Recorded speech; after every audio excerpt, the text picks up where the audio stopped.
Academy ਦੇ online platform ਦੇ ਉੱਪਰ ਤੁਹਾਡਾ ਸਵਾਗਤ ਹੈ। ਅੱਜ ਦੀ ਕਲਾਸ ਦੇ ਵਿੱਚ ਅਸੀਂ ਹਿਸਟਰੀ ਦੀ ਸੈਕੰਡ ਮਿਕਸ ਸੀਰੀਜ਼ ਨੂੰ ਸਟਾਰਟ ਕਰਨ ਜਾ ਰਹੇ ਹਾਂ। ਤੁਹਾਨੂੰ ਸਭ ਨੂੰ ਪਤਾ ਹੋਊਗਾ ਕਿ ਆਪਾਂ ਹਿਸਟਰੀ ਤੇ ਪੋਲਿਟੀ ਦੀਆਂ ਜਿਹੜੀਆਂ ਸੀਰੀਜ਼ ਨੇ ਮਿਕਸ ਕੁਐਸਚਨ ਜਿਹੜੇ ਹੈਗੇ ਨੇ ਉਹ ਸਟਾਰਟ ਕੀਤੇ ਹੋਏ ਨੇ, ਕਿਉਂਕਿ ਆਲਰੇਡੀ ਆਪਣੇ ਟੌਪਿਕ ਵਾਈਜ਼ ਸਾਰੇ ਟੌਪਿਕ ਹੋ ਚੁੱਕੇ ਨੇ ਇੰਪੋਰਟੈਂਟ ਟੌਪਿਕ।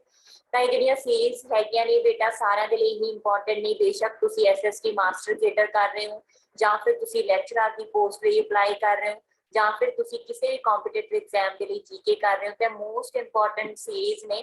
ਜੇਕਰ ਤੁਸੀਂ ਟੌਪਿਕ ਨਹੀਂ ਵੀ ਪੜ੍ਹੇ ਤਾਂ ਇਹਨਾਂ ਸੀਰੀਜ਼ ਨੂੰ ਦੇਖ ਕੇ ਵੀ ਤੁਸੀਂ ਬਹੁਤ ਜ਼ਿਆਦਾ ਜਿਹੜੀ ਅੱਛੀ ਪ੍ਰੈਕਟਿਸ ਹੈਗੀ ਉਹ ਕਰ ਸਕਦੇ ਹੋ। ਅਗੇਨ ਜੋ ਵੀ ਬੱਚੇ ਇੰਟਰਸਟਿਡ ਨੇ ਕੋਰਸ ਲੈਣਾ ਚਾਹੁੰਦੇ ਨੇ ਤਾਂ ਉਹ ਕਿਸਾਨ ਅਕੈਡਮੀ ਦੀ ਐਪ ਨੂੰ ਡਾਊਨਲੋਡ ਕਰ ਸਕਦੇ ਆ ਡਾਇਰੈਕਟ, ਤੇ ਉਸ ਐਪ ਦੇ ਉੱਪਰੋਂ ਡਾਇਰੈਕਟ ਕੋਰਸ ਵੀ ਪਰਚੇਜ਼ ਕਰ ਸਕਦੇ। ਇਸ ਤੋਂ ਬਿਨਾਂ ਜੇਕਰ ਤੁਸੀਂ ਕੋਰਸ ਦੀ ਇਨਫੋਰਮੇਸ਼ਨ ਲੈਣਾ ਚਾਹੁੰਦੇ ਹੋ ਤਾਂ ਜੋ ਨੰਬਰ ਤੁਹਾਨੂੰ ਸਕਰੀਨ ਦੇ ਉੱਪਰ ਸ਼ੋ ਹੋ ਰਿਹਾ 9988001121 ਦੇ ਉੱਪਰ ਕਾਲ ਕਰਕੇ ਜਾਂ WhatsApp ਮੈਸੇਜ ਕਰਕੇ ਕੋਰਸ ਦੀ ਇਨਫੋਰਮੇਸ਼ਨ ਲੈ ਸਕਦੇ ਹੋ। ਤੇ ਅਗੇਨ ਬੇਟਾ ਆਪਣੀਆਂ ਜਿਹੜੀਆਂ ਨੋਟਬੁੱਕਸ ਨੇ ਉਹ ਕੋਲ ਰੱਖੋ ਤੇ ਉਹਨਾਂ ਦੇ ਉੱਪਰ ਜੋ ਮੈਂ ਪੁਆਇੰਟਸ ਬੋਲੂੰਗੀ ਉਹਨਾਂ ਨੂੰ ਰਾਈਟ ਡਾਊਨ ਜ਼ਰੂਰ ਕਰੋ, ਕਿਉਂਕਿ ਮੈਂ ਜਿਹੜੀਆਂ ਮੇਰੀਆਂ ਕਲਾਸਿਸ ਹੁੰਦੀਆਂ ਨੇ ਉਹ ਸਿਰਫ MCQ ਇੱਕ ਨਾਮ ਹੁੰਦਾ, ਅਦਰਵਾਈਜ਼ ਉਹਨਾਂ ਦੇ ਵਿੱਚ ਮੈਂ ਪੂਰਾ ਲੈਬੋਰੇਟ ਕੀਤਾ ਹੁੰਦਾ ਜੋ ਵੀ ਰਿਲੇਟਡ ਇਨਫੋਰਮੇਸ਼ਨ ਹੋਊਗੀ। ਠੀਕ ਹੈ, ਤਾਂ ਆਪਾਂ ਸਟਾਰਟ ਕਰਦੇ ਹਾਂ ਜੀ ਆਪਣੀ ਅੱਜ ਦੀ ਸੀਰੀਜ਼। ਤਾਂ ਆਪਣੇ ਕੋਲ ਬੇਟਾ ਤੇ ਫਰਸਟ ਕੁਐਸਚਨ ਹੈ ਸੁਭਾਸ਼ ਚੰਦਰ ਬੋਸ ਕਦੋਂ ਇੰਡੀਅਨ ਨੈਸ਼ਨਲ ਆਰਮੀ, ਠੀਕ ਹੈ ਜੀ, ਕਦੋਂ ਜਿਹੜੀ ਸਾਡੇ ਕੋਲ ਇੰਡੀਅਨ ਨੈਸ਼ਨਲ ਆਰਮੀ यानी कि INA, ठीक है, कई बार लिखा होंगे INA ਦੇ ਜਿਹੜੇ ਸੁਪਰੀਮ ਕਮਾਂਡਰ ਬਣੇ ਸੀ ਤਾਂ ਕਦੋਂ ਸਾਡੇ ਕੋਲ ਸੁਪਰੀਮ ਕਮਾਂਡਰ ਬਣਦੇ ਨੇ ਬੇਟਾ 1943 ਈਸਵੀ ਦੇ ਵਿੱਚ। ਦੇਖੋ ਜਿਹੜੀ ਇੰਡੀਅਨ ਨੈਸ਼ਨਲ ਆਰਮੀ ਹੈਗੀ ਉਹਦੀ ਸਥਾਪਨਾ ਹੁੰਦੀ ਹੈ 1942 ਈਸਵੀ ਦੇ ਵਿੱਚ ਤੇ ਉਸ ਟਾਈਮ ਤੇ ਜਿਹੜੇ ਕਮਾਂਡਰ ਸੀਗੇ ਹਨਾ ਮੇਨ ਕਮਾਂਡਰ ਸੀਗੇ ਉਹ ਕੌਣ ਸੀਗੇ? ਮੋਹਨ ਸਿੰਘ। ਠੀਕ ਹੈ, ਪਹਿਲਾਂ ਦੇ ਮੋਹਨ ਸਿੰਘ ਸੀਗੇ ਤੇ ਉਸ ਤੋਂ ਬਾਅਦ ਫਿਰ 1943 ਈਸਵੀ ਤੋਂ ਲੈ ਕੇ 1945 ਈਸਵੀ ਤੱਕ ਜਿਹੜੇ ਇਹਦੇ ਕਮਾਂਡਰ ਰਹੇ ਹੈਗੇ ਨੇ ਮੇਨ ਸੁਪਰੀਮ ਕਮਾਂਡਰ ਰਹੇ ਨੇ, ਚੀਫ ਇਨ ਕਮਾਂਡਰ ਰਹੇ ਨੇ, ਤਾਂ ਉਹ ਕੌਣ ਰਹੇ ਨੇ ਜੀ? ਸੁਭਾਸ਼ ਚੰਦਰ ਬੋਸ। ਠੀਕ ਹੈ ਜੀ, ਤਾਂ ਮੈਂ ਤੇ ਸੁਭਾਸ਼ ਚੰਦਰ ਬੋਸ ਦਾ ਨਾਮ ਆਇਆ ਤੇ ਇਹਨਾਂ ਬਾਰੇ ਜਿਹੜੇ ਵੀ ਇੰਪੋਰਟੈਂਟ ਫੈਕਟਸ ਨੇ ਮੈਂ ਇੱਥੇ ਡਿਸਕਸ ਜ਼ਰੂਰ ਕਰੂੰਗੀ। ਦੇਖੋ ਬੇਟਾ ਜਿਹੜੇ ਸੁਭਾਸ਼ ਚੰਦਰ ਬੋਸ ਸੀਗੇ ਇਹਨਾਂ ਨੇ ਸਭ ਤੋਂ ਪਹਿਲਾਂ ਇੰਡੀਅਨ ਜਿਹੜਾ ਸਿਵਲ ਸਰਵਿਸਿਜ਼ ਦਾ ਐਗਜ਼ਾਮ ਸੀਗਾ ਨਾ, ਇੰਡੀਅਨ ਮੈਂ ਲਿਖ ਦਿੰਦੀ ਹਾਂ ਇੰਡੀਅਨ ਸਿਵਲ ਸਰਵਿਸਿਜ਼, ਇੰਗਲੈਂਡ ਦੇ ਵਿੱਚ ਉਸ ਟਾਈਮ ਤੇ ਐਗਜ਼ਾਮ ਹੋਇਆ ਕਰਦਾ ਸੀਗਾ। ਠੀਕ ਹੈ, ਜਿਵੇਂ ਹੁਣ ਸਾਡੇ ਐਗਜ਼ਾਮਸ ਹੁੰਦੇ ਨੇ IAS ਦੇ ਸਿਵਲ ਦੇ, ਤਾਂ ਉਸੇ ਤਰੀਕੇ ਨਾਲ ਤਾਂ ਇੰਗਲੈਂਡ ਦੇ ਵਿੱਚ ਇਹਨਾਂ ਨੇ 1920 ਈਸਵੀ ਦੇ ਵਿੱਚ ਇਸ ਐਗਜ਼ਾਮ ਨੂੰ ਕੁਆਲੀਫਾਈ ਕੀਤਾ ਸੀਗਾ। ਬਟ ਜਦੋਂ ਗਾਂਧੀ ਜੀ ਨੇ ਨਾਨ ਕੋਆਪਰੇਸ਼ਨ ਮੂਵਮੈਂਟ ਅਸਹਿਯੋਗ ਅੰਦੋਲਨ ਸ਼ੁਰੂ ਕੀਤਾ 1920 ਈਸਵੀ ਦੇ ਵਿੱਚ ਤਾਂ ਇਹਨਾਂ ਨੇ ਜਿਹੜਾ ਸੀਗਾ ਇਸ ਜਿਹੜੀ ਮਤਲਬ ਸੀਗਾ ਜੋ ਇਹ ਜੌਬ ਕਰ ਰਹੇ ਸੀ ਇਹਨਾਂ ਨੇ ਉਸ ਜੌਬ ਨੂੰ ਛੱਡਤਾ। ਠੀਕ ਹੈ ਜੀ, ਉਸ ਤੋਂ ਬਾਅਦ ਇਹਨਾਂ ਨੇ ਜਿਹੜੀ ਜਵਾਹਰ ਲਾਲ ਨਹਿਰੂ ਜੀ ਸੀਗੇ, ਠੀਕ ਹੈ, ਜਵਾਹਰ ਲਾਲ ਨਹਿਰੂ ਜੀ ਦੇ ਨਾਲ ਮਿਲ ਕੇ ਜਵਾਹਰ ਲਾਲ ਨਹਿਰੂ ਜੀ, ਠੀਕ ਹੈ, ਤਾਂ ਜਵਾਹਰ ਲਾਲ ਨਹਿਰੂ ਜੀ ਦੇ ਨਾਲ ਮਿਲ ਕੇ ਇਹਨਾਂ ਨੇ ਜਿਹੜਾ ਸੀਗਾ ਇੱਕ ਇੰਡੀਅਨ ਲੀਗ ਦੀ ਸਥਾਪਨਾ ਕੀਤੀ। ਠੀਕ ਹੈ, ਇੰਡੀਅਨ ਲੀਗ ਦੀ ਸਥਾਪਨਾ ਕੀਤੀ ਇਹਨਾਂ ਨੇ। ਜੇ ਪੁੱਛਣ ਇੰਡੀਅਨ ਲੀਗ ਦੀ ਸਥਾਪਨਾ ਜਵਾਹਰ ਲਾਲ ਨਹਿਰੂ ਜੀ ਨਾਲ ਮਿਲ ਕੇ ਕਿਹਨਾਂ ਨੇ ਕੀਤੀ ਸੀ ਤਾਂ ਕੌਣ ਸੀਗੇ ਜੀ? ਸੁਭਾਸ਼ ਚੰਦਰ ਬੋਸ। ਠੀਕ ਹੈ, ਵੈਰੀ ਇੰਪੋਰਟੈਂਟ ਫੈਕਟ ਜਿਹੜੇ ਮੈਂ ਹੁਣ ਦੱਸਣ ਜਾ ਰਹੀ ਹਾਂ, ਇਹ ਇੰਡੀਅਨ ਨੈਸ਼ਨਲ ਕਾਂਗਰਸ, ਇਹ ਤਾਂ ਪਤਾ ਨਾ ਤੁਹਾਨੂੰ, ਜਿਹਦੀ 1885 ਈਸਵੀ ਦੇ ਵਿੱਚ ਸਥਾਪਨਾ ਹੁੰਦੀ ਹੈ, ਜਿਹਦੇ ਡਿਫਰੈਂਟ ਹਰ ਸਾਲ ਸੈਸ਼ਨ ਹੁੰਦੇ ਸੀਗੇ। ਤਾਂ ਇੰਡੀਅਨ ਨੈਸ਼ਨਲ ਕਾਂਗਰਸ ਦੀ ਜਿਹੜੇ ਸੈਸ਼ਨ ਸੀਗਾ 1938 ਤੇ 1939, ਇਹ ਦੋਨੋਂ ਧਿਆਨ ਦੇ ਵਿੱਚ ਰੱਖਣੀ ਹੈ। ਤਾਂ ਜਿਹੜਾ ਬੇਟਾ 1938 ਵਾਲਾ ਸੈਸ਼ਨ ਸੀਗਾ ਇਹ ਕਿੱਥੇ ਹੋਇਆ ਸੀਗਾ? ਹਰੀਪੁਰਾ ਦੇ ਵਿੱਚ। ਠੀਕ ਹੈ, ਹਰੀਪੁਰਾ ਸੈਸ਼ਨ ਅਸੀਂ ਇਹਨੂੰ ਆਖਦੇ ਹਾਂ।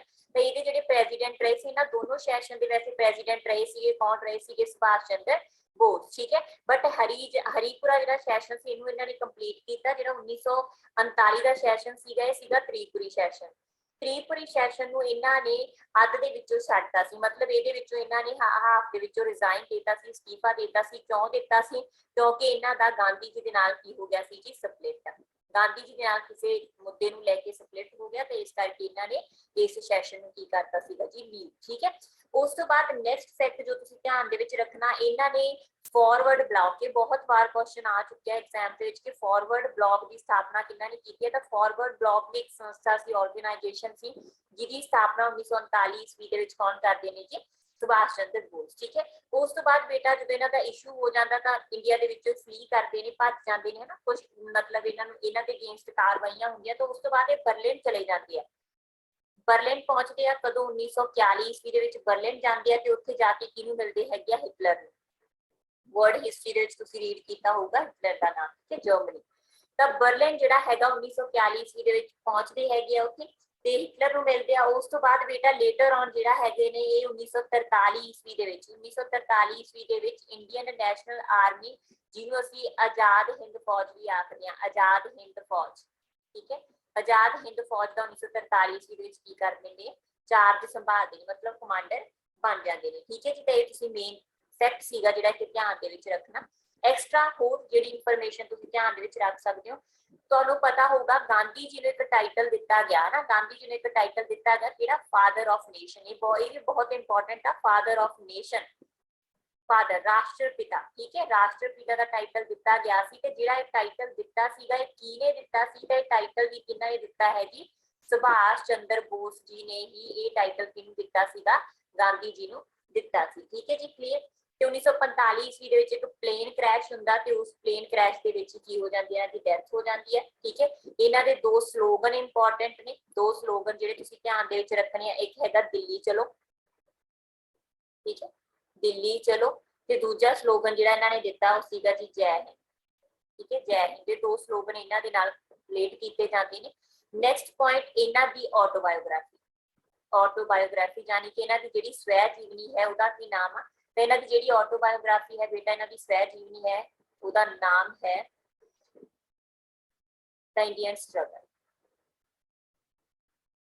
ਠੀਕ ਹੈ, ਦ ਇੰਡੀਅਨ ਸਟਰਗਲ, ਠੀਕ ਹੈ। ਤਾਂ ਇਹ ਮੇਨ ਪੁਆਇੰਟਸ ਜਿਹੜੇ ਤੁਸੀਂ ਇੱਥੇ ਧਿਆਨ ਦੇ ਵਿੱਚ ਰੱਖਣੇ ਆ, ਕਲੀਅਰ। ਤਾਂ ਬੇਟਾ ਮੇਨ ਫੈਕਟਸ ਜਾਂ ਮੇਨ ਜਿਹੜੇ ਬਹੁਤ ਜ਼ਿਆਦਾ ਇੰਪੋਰਟੈਂਟ ਕੁਐਸਚਨਸ ਹੁੰਦੇ ਨੇ ਬੇਸਿਕਲੀ ਮੈਂ ਉਹਨਾਂ ਦੇ ਵਿੱਚੋਂ ਹੀ ਤੁਹਾਨੂੰ ਗੋ ਥਰੂ ਕਰਦੀ ਆ, ਠੀਕ ਹੈ।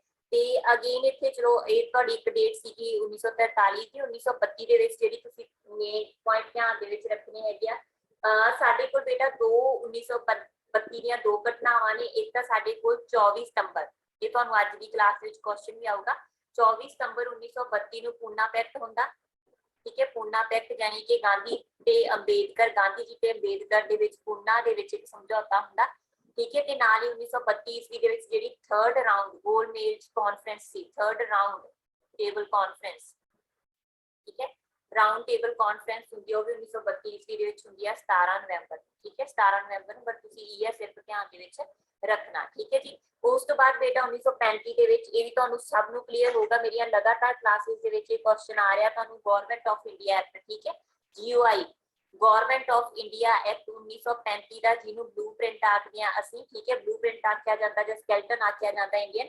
ਕਨਸਟੀਟਿਊਸ਼ਨ ਦਾ, ਠੀਕ ਹੈ, ਕਲੀਅਰ।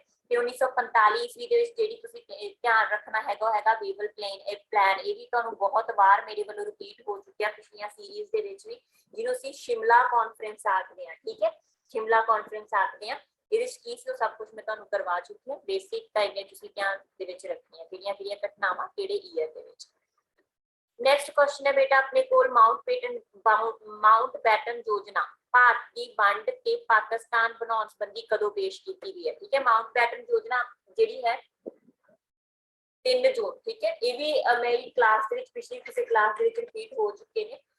ਦੇਖੋ ਬੇਟਾ ਜਦੋਂ ਵੀ ਮਾਡਰਨ ਜੋ ਜਿਹੜੇ ਕੁਐਸਚਨ ਹੈਗੇ ਆ ਨਾ ਉਹ ਪੋਲਿਟੀ ਦੇ ਵਿੱਚ ਵੀ ਤੇ ਹਿਸਟਰੀ ਦੇ ਵਿੱਚ ਵੀ ਤੁਹਾਨੂੰ ਮਾਡਰਨ ਇੰਡੀਆ ਦੇ ਵਿੱਚੋਂ ਕੁਐਸਚਨ ਬਹੁਤ ਜ਼ਿਆਦਾ ਆਉਂਦੇ ਨੇ, ਤਾਂ ਇਹ ਉਹਨਾਂ ਦੇ ਨਾਲ ਹੀ ਰਿਲੇਟ ਕਰਦੇ ਕੁਐਸਚਨ ਮੈਂ ਜ਼ਿਆਦਾ ਨਾ ਪਿਕ ਕਰਦੀ ਹਾਂ। ਤਾਂ ਮਾਊਂਟ ਬੈਟਨ ਯੋਜਨਾ ਜਿਹੜੀ ਹੈਗੀ ਆ ਬੇਟਾ ਉਹ ਭਾਰਤ ਦੀ ਵੰਡ ਦਾ ਫੈਸਲਾ ਕੀਤਾ ਗਿਆ ਸੀ, ਮਤਲਬ ਭਾਰਤ ਦੇ ਵਿੱਚੋਂ ਭਾਰਤ ਨੂੰ ਅਲੱਗ ਕਰਨ ਤੇ ਪਾਕਿਸਤਾਨ ਨੂੰ ਅਲੱਗ ਕਰਨ ਦੀ ਗੱਲ ਆਖੀ ਗਈ ਸੀ, ਤੇ ਨਾਲ ਇਹਦੇ ਚ ਆਖਿਆ ਗਿਆ ਸੀਗਾ ਕਿ ਰੈੱਡ ਕਲਿਫ ਲਾਈਨ ਮਤਲਬ ਬਾਉਂਡਰੀ ਜਿਹੜੀ ਹੈਗੀ ਆ, ਰੈੱਡ ਕਲਿਫ ਬਾਉਂਡਰੀ ਜਿਹੜੀ ਹੈਗੀ ਆ ਉਹ ਖਿੱਚ ਦਿੱਤੀ ਜਾਊਗੀ ਦੋਨਾਂ ਦੇਸ਼ਾਂ ਦੇ ਵਿਚਕਾਰ, ਠੀਕ ਹੈ। ਤੇ ਜਿਹੜੀਆਂ ਪੂਰੀਆਂ ਪਾਵਰ ਸੀਗੀਆਂ ਹਨਾ, ਜਿਹੜੀਆਂ ਸ਼ਕਤੀਆਂ ਸੀਗੀਆਂ ਉਹ ਬ੍ਰਿਟਿਸ਼ਾਂ ਤੋਂ ਲੈ ਕੇ ਕਰਾਊਨ ਤੋਂ ਲੈ ਕੇ ਕਿਹਨੂੰ ਦੇ ਦਿੱਤੀਆਂ ਜਾਣਗੀਆਂ, ਭਾਰਤੀਆਂ ਨੂੰ, ਮਤਲਬ ਕਿ ਭਾਰਤੀ ਵੰਡ ਕਰ ਦਿੱਤੀ ਜਾਊਗੀ। ਇਹਦੇ ਚ ਆਖਿਆ ਗਿਆ ਸੀਗਾ ਜੀ ਮਾਊਂਟ ਬੈਟਨ ਯੋਜਨਾ ਦੇ ਵਿੱਚ ਮਾਊਂਟ ਬੈਟਨ ਸੀਗੇ ਜਿਹੜੇ, ਠੀਕ ਹੈ, ਵਾਇਸਰਾਏ ਉਸ ਟਾਈਮ ਦੇ ਵੀ ਧਿਆਨ ਦੇ ਵਿੱਚ ਰੱਖਿਓ, ਇਹ ਕਾਫੀ ਵਾਰ ਹੈ ਨਾ ਇਸ ਤਰੀਕੇ ਦੇ ਕੁਐਸਚਨ ਪੁੱਛੇ ਜਾਂਦੇ ਆ। ਤਾਂ ਮਾਊਂਟ ਬੈਟਨ ਸੀਗੇ ਜਿਹੜੇ ਸਾਡੇ ਕੋਲ ਉਸ ਟਾਈਮ ਤੇ ਕੀ ਸੀਗੇ ਜੀ, ਵਾਇਸਰਾਏ, ਤੇ ਕਦੋਂ ਹੁੰਦੀ ਹੈ ਜੀ 3 ਜੂਨ 1947 ਨੂੰ, ਕਲੀਅਰ ਬੇਟਾ। ਨੈਕਸਟ ਕੁਐਸਚਨ ਹੈ ਜੀ ਆਪਣੇ ਕੋਲ ਭਾਰਤ ਛੱਡੋ ਅੰਦੋਲਨ। ਭਾਰਤ ਛੱਡੋ ਅੰਦੋਲਨ 1942 ਦੇ ਵਿੱਚ ਹੁੰਦਾ ਹੈ, ਤੁਹਾਨੂੰ ਸਭ ਨੂੰ ਪਤਾ ਹੋਊਗਾ, ਕੁਇਟ ਇੰਡੀਆ ਮੂਵਮੈਂਟ ਜਿਹਨੂੰ ਅਸੀਂ ਆਖਦੇ ਹਾਂ, ਠੀਕ ਹੈ। ਤਾਂ ਉਹਨੂੰ ਪਾਸ ਕਰਨ ਸਮੇਂ ਵਾਇਸਰਾਏ ਕੌਣ ਸੀ, ਇਹਨਾਂ ਦੇ ਵਿੱਚੋਂ ਵੀ ਬੇਟਾ ਕਾਫੀ ਕੁਐਸਚਨ ਅਕਸਰ ਪੁੱਛ ਲਏ ਜਾਂਦੇ ਆ, ਠੀਕ ਹੈ। ਤਾਂ ਭਾਰਤ ਛੱਡੋ ਅੰਦੋਲਨ ਜਿਹੜਾ ਹੁੰਦਾ ਹੈਗਾ ਉਹ ਬੇਸਿਕਲੀ ਮਤਲਬ ਹਨਾ ਕਦੋਂ ਤੋਂ ਸ਼ੁਰੂ ਹੁੰਦਾ, ਤਾਂ ਮੈਂ ਤੁਹਾਨੂੰ ਇਹਦੀ ਪਹਿਲਾਂ ਕਿਸੇ ਕਲਾਸ ਵਿੱਚ ਕੁਐਸਚਨ ਆ ਚੁੱਕਿਆ ਕਿ ਇੱਕ ਜਿਹੜਾ ਬਾਹਰ ਦਾ ਸੰਮੇਲਨ ਹੋਇਆ ਸੀ ਨਾ, ਬਾਹਰ ਦਾ ਸੈਸ਼ਨ ਜਿਹਨੂੰ ਅਸੀਂ ਆਖਦੇ ਹੈਗੇ ਆ, ਬਾਹਰ ਦਾ ਪ੍ਰਸਤਾਵ ਆਖ ਦਿੰਦੇ ਹੈਗੇ ਆ, ਅਸਲ ਦੇ ਵਿੱਚ ਕਦੋਂ ਹੋਇਆ ਸੀਗਾ ਜੀ 8 ਅਗਸਤ, ਠੀਕ ਹੈ ਜੀ। 8 ਅਗਸਤ 1942 ਨੂੰ ਇਹ ਹੁੰਦਾ ਹੈਗਾ ਤੇ ਇਹਦੇ ਅੰਡਰ ਹੀ ਜਿਹੜੇ ਹੈਗੇ ਨੇ ਸਾਡੇ ਕੋਲ ਕੁਇਟ ਇੰਡੀਆ ਮੂਵਮੈਂਟ ਆ ਜਿਹੜੀ ਉਹ ਜਾਰੀ ਹੁੰਦੀ ਹੈ, ਸਟਾਰਟ ਕੀਤੀ ਜਾਂਦੀ ਹੈ। ਤੇ 9 ਅਗਸਤ ਨੂੰ ਜਦੋਂ ਮੂਵਮੈਂਟ ਸ਼ੁਰੂ ਹੁੰਦੀ ਆ ਉਸ ਤੋਂ ਬਾਅਦ ਬੇਟਾ 9 ਅਗਸਤ ਨੂੰ ਹੀ ਜਿਹੜਾ ਹੈਗਾ ਗਾਂਧੀ ਜੀ ਨੂੰ ਪਕੜ ਲਿਆ ਜਾਂਦਾ ਹੈ ਨਾ। ਤੇ ਕੁਇਟ ਇੰਡੀਆ ਮੂਵਮੈਂਟ ਦੇ ਵਿੱਚ ਡੂ ਐਂਡ ਡਾਈ ਦਾ ਕਨਸੈਪਟ ਸੀਗਾ, ਕਰੋ ਜਾਂ ਮਰੋ ਦਾ ਜਿਹੜਾ ਕਨਸੈਪਟ ਸੀਗਾ ਉਹ ਗਾਂਧੀ ਜੀ ਨੇ ਦਿੱਤਾ ਸੀ। ਬੇਸਿਕਲੀ ਕੁਐਸਚਨ ਕੀ ਹੈ ਕਿ ਜਦੋਂ ਕੁਇਟ ਇੰਡੀਆ ਮੂਵਮੈਂਟ 1942 ਦੀ ਦਾ ਪ੍ਰਸਤਾਵ ਪੇਸ਼ ਹੁੰਦਾ ਜਾਂ ਆਪਾਂ ਕਹੀਏ ਬਾਹਰ ਦਾ ਪ੍ਰਸਤਾਵ ਪੇਸ਼ ਕੀਤਾ ਜਾਂਦਾ, ਪਾਸ ਕੀਤਾ ਜਾਂਦਾ, ਤਾਂ ਉਸ ਟਾਈਮ ਤੇ ਵਾਇਸਰਾਏ ਕੌਣ ਸੀਗੇ, ਤਾਂ ਵਾਇਸਰਾਏ ਕੌਣ ਸੀਗੇ ਜੀ ਸਾਡੇ ਕੋਲ ਲਾਰਡ ਲਿੰਥਗੋ, ਠੀਕ ਹੈ ਜੀ। ਲਾਰਡ ਲਿੰਥਗੋ ਸੀਗੇ, ਕਿਉਂਕਿ ਜਿਹੜੇ ਲਾਰਡ ਲਿੰਥਗੋ ਹੈਗੇ ਬੇਟਾ 1934 ਤੋਂ ਜਿਹੜੇ ਹੈਗੇ ਨੇ ਹਨਾ ਬਣਦੇ ਆ ਸਾਡੇ ਕੋਲ ਤੇ 43 ਤੱਕ ਆ ਜਿਹੜੇ ਉਹ ਰਹਿੰਦੇ ਨੇ, ਠੀਕ ਹੈ। 34 ਤੋਂ 43 ਹਾਂ 34 ਤੋਂ 43 ਜਿਹੜੀ ਹੈਗੀ ਆ ਰਹਿੰਦੇ ਨੇ, ਕਿਤੇ ਕਿਤੇ 36 ਵੀ ਦਿੱਤਾ ਹੁੰਦਾ, ਤੁਸੀਂ ਉਹਨੂੰ ਧਿਆਨ ਦੇ ਵਿੱਚ ਰੱਖਿਓ। ਬੇਸਿਕਲੀ 43 ਤੱਕ ਰਹਿਣਗੇ 1943, ਠੀਕ ਹੈ ਜੀ। 1943 ਤੱਕ ਆ ਜਿਹੜੇ ਲਿੰਥਗੋ ਰਹੇ। ਉਸ ਤੋਂ ਬਾਅਦ ਲਾਰਡ ਵੇਵਲ ਬਣਦੇ ਨੇ, ਲਾਰਡ ਵੇਵਲ 1943 ਤੋਂ ਲੈ ਕੇ 1947 ਤੱਕ ਰਹੇ, ਠੀਕ ਹੈ। ਤੇ ਲਾਸਟ ਜਿਹੜੇ ਸਾਡੇ ਕੋਲ ਬ੍ਰਿਟਿਸ਼ ਸੀਗੇ ਪਹਿਲੇ ਆਜ਼ਾਦ ਭਾਰਤ ਦੇ ਵੀ ਤੇ ਵੈਸੇ ਵੀ ਲਾਸਟ ਬ੍ਰਿਟਿਸ਼ ਜਿਹੜੇ ਵਾਇਸਰਾਏ ਸੀਗੇ ਉਹ ਕੌਣ ਸੀਗੇ ਸਾਡੇ ਕੋਲ, ਮਾਊਂਟ ਬੈਟਨ, ਠੀਕ ਹੈ। ਮਤਲਬ 1947 ਈਸਵੀ ਦੇ ਵਿੱਚ ਜਦੋਂ ਸਾਨੂੰ ਆਜ਼ਾਦੀ ਦਿੱਤੀ ਜਾਂਦੀ ਹੈ ਤਾਂ ਉਸ ਟਾਈਮ ਤੇ ਕੌਣ ਸੀਗੇ ਜੀ, ਮਾਊਂਟ ਬੈਟਨ ਵਾਇਸਰਾਏ ਸੀ, ਕਲੀਅਰ। ਨੈਕਸਟ ਕੁਐਸਚਨ ਹੈ ਬੇਟਾ ਆਪਣੇ ਕੋਲ ਇੱਥੇ ਕਿ ਬ੍ਰਿਟਿਸ਼ ਇੰਡੀਆ ਵਿੱਚ ਕਿਸ ਐਕਟ ਦੇ ਰਾਹੀਂ ਗਵਰਨਰ ਜਨਰਲ ਨੂੰ ਆਰਡੀਨੈਂਸ ਜਾਰੀ ਕਰਨ ਦਾ ਅਧਿਕਾਰ ਦਿੱਤਾ ਗਿਆ ਸੀ, ਠੀਕ ਹੈ। ਤਾਂ ਕਿਹਦੇ ਰਾਹੀਂ ਜਿਹੜਾ ਬ੍ਰਿਟਿਸ਼ ਗਵਰਨਮੈਂਟ ਨੇ ਗਵਰਨਰ ਜਨਰਲ ਸੀ, ਮਤਲਬ ਜਿਹੜੇ ਉਸ ਟਾਈਮ ਤੇ ਵਾਇਸਰਾਏ ਸੀਗੇ ਉਹਨਾਂ ਨੂੰ ਹਨਾ ਇੱਕ ਤਰੀਕੇ ਨਾਲ ਆਪਾਂ ਇਹ ਕਹਿ ਸਕਦੇ ਹਾਂ ਕਿ ਉਹ ਆਰਡੀਨੈਂਸ ਜਾਰੀ ਕਰ ਸਕਦੇ। ਤੁਹਾਨੂੰ ਪਤਾ ਹੋਊਗਾ ਹੁਣ ਵੀ ਜਿਹੜਾ ਸਾਡਾ ਰਾਸ਼ਟਰਪਤੀ ਆ ਗਵਰਨਰ ਆ ਹਨਾ ਉਹ ਆਰਡੀਨੈਂਸ ਜਾਰੀ ਕਰ ਸਕਦੇ ਆ ਜਦੋਂ ਵੀ ਸੰਸਦ ਜਿਹੜੀ ਹੈਗੀ ਆਪਣੇ ਸੈਸ਼ਨ ਦੇ ਵਿੱਚ ਨਹੀਂ ਹੈਗੀ ਹਨਾ, ਵਿਧਾਨ ਪਾਲਿਕਾ ਆਪਣੇ ਜਿਹੜੇ ਹੈਗੇ ਆ ਨਹੀਂ ਹੈਗੀ ਹੈ ਨਾ ਸੈਸ਼ਨ ਦੇ ਵਿੱਚ, ਤਾਂ ਉਸ ਕੇਸ ਦੇ ਵਿੱਚ ਜਿਹੜੇ ਹੈਗੇ ਆਰਡੀਨੈਂਸ ਜਾਰੀ ਕੀਤੇ ਜਾ ਸਕਦੇ ਆ। ਤਾਂ ਉਸੇ ਤਰੀਕੇ ਜਿਹੜਾ ਹੈਗਾ ਗਵਰਨਰ ਜਨਰਲ ਨੂੰ ਅੰਗਰੇਜ਼ਾਂ ਦੇ ਟਾਈਮ ਤੇ ਵੀ ਆਰਡੀਨੈਂਸ ਜਾਰੀ ਕਰਨ ਦਾ ਅਧਿਕਾਰ ਦਿੱਤਾ ਗਿਆ ਸੀਗਾ ਤੇ ਕਿਹਦੇ ਚ ਦਿੱਤਾ ਗਿਆ ਸੀ ਬੇਟਾ, ਇੰਡੀਅਨ ਕੌਂਸਲ ਐਕਟ 1861 ਈਸਵੀ ਦੇ ਵਿੱਚ, ਠੀਕ ਹੈ। ਕਾਫੀ ਇੰਪੋਰਟੈਂਟ ਆ। ਤਾਂ ਜਿਹੜਾ 1861 ਦਾ ਇਹ ਇੰਡੀਅਨ ਕੌਂਸਲ ਐਕਟ ਸੀਗਾ ਇਹਦੇ ਚ ਬੇਸਿਕਲੀ ਇੱਕ ਤਾਂ ਜਿਹੜੀ ਐਗਜ਼ੀਕਿਊਟਿਵ ਕਾਉਂਸਲ ਸੀਗੀ, ਠੀਕ ਹੈ, ਕਾਰਜਪਾਲਿਕਾ ਜਿਹੜੀ ਕਾਉਂਸਲ ਸੀ ਯਾਨੀ ਕਿ ਐਗਜ਼ੀਕਿਊਟਿਵ ਕਾਉਂਸਲ, ਉਹਦਾ ਨਾਮ ਬਦਲ ਕੇ ਉਹਨੂੰ ਕੀ ਕਹਿਣਾ ਸ਼ੁਰੂ ਕਰ ਦਿੱਤਾ ਗਿਆ ਇਸ ਐਕਟ ਦੇ ਰਾਹੀਂ, ਸੈਂਟਰਲ ਲੈਜਿਸਲੇਟਿਵ ਕਾਉਂਸਲ, ਠੀਕ ਹੈ, ਜਿਹਦੇ ਅੱਗੇ ਜਾ ਕੇ ਇਲੈਕਸ਼ਨ ਵੀ ਹੁੰਦੀ ਹੈ, ਸੈਂਟਰਲ ਲੈਜਿਸਲੇਟਿਵ ਕਾਉਂਸਲ, ਠੀਕ ਹੈ। ਦੂਜਾ ਬੇਟਾ ਇਸੇ ਐਕਟ ਦੇ ਰਾਹੀਂ ਪੋਰਟਫੋਲੀਓ ਸਿਸਟਮ ਸ਼ੁਰੂ ਕੀਤਾ ਗਿਆ। ਪੋਰਟਫੋਲੀਓ ਸਿਸਟਮ ਤੁਹਾਨੂੰ ਹੁਣ ਵੀ ਪਤਾ ਹੋਊਗਾ ਵਿਭਾਗਾਂ ਦੇ ਵਿੱਚ ਜਿਹੜੀ ਵੰਡ ਹੁੰਦੀ ਹੈ, ਸਿੱਖਿਆ ਵਿਭਾਗ ਇਸ ਮੰਤਰੀ ਨੂੰ ਦੇਣਾ, ਸਿਹਤ ਵਿਭਾਗ ਇਸ ਮੰਤਰੀ ਨੂੰ ਦੇਣਾ, ਪੋਰਟਫੋਲੀਓ ਸਿਸਟਮ ਸੀਗਾ। ਤੇ ਪੋਰਟਫੋਲੀਓ ਸਿਸਟਮ ਬੇਸਿਕਲੀ ਸ਼ੁਰੂ ਕਿਹਦੇ ਦੁਆਰਾ ਕੀਤਾ ਗਿਆ ਸੀ, 1859 ਦੇ ਵਿੱਚ ਕੈਨਿੰਗ, ਉਸ ਟਾਈਮ ਤੇ ਵਾਇਸਰਾਏ ਕੈਨਿੰਗ ਸੀਗੇ ਹਨਾ, ਤੇ ਕੈਨਿੰਗ ਲਾਰਡ ਕੈਨਿੰਗ ਨੇ ਹੀ ਇਸ ਸਿਸਟਮ ਨੂੰ ਇੰਟਰੋਡਿਊਸ ਕੀਤਾ ਸੀ, ਠੀਕ ਹੈ ਜੀ, ਕਲੀਅਰ। ਤੇ ਤੀਜਾ ਪੁਆਇੰਟ ਦੇ ਵਿੱਚ ਤੁਸੀਂ ਇਹ ਧਿਆਨ ਦੇ ਵਿੱਚ ਰੱਖਣਾ ਕਿ ਇਸ ਐਕਟ ਦੇ ਰਾਹੀਂ ਗਵਰਨਰ ਜਨਰਲ ਨੂੰ ਜਿਹੜਾ ਆਰਡੀਨੈਂਸ ਜਾਰੀ ਕਰਨ ਦਾ ਅਧਿਕਾਰ ਦੇ ਦਿੱਤਾ ਗਿਆ, ਠੀਕ ਹੈ ਜੀ। ਜਿਹੜੇ ਬਾਕੀ ਐਕਟਸ ਹੈਗੇ ਉਹ ਮੈਂ ਥੋੜੇ ਡਿਫਾਈਨ ਕਰ ਦਿੰਨੀ ਆ।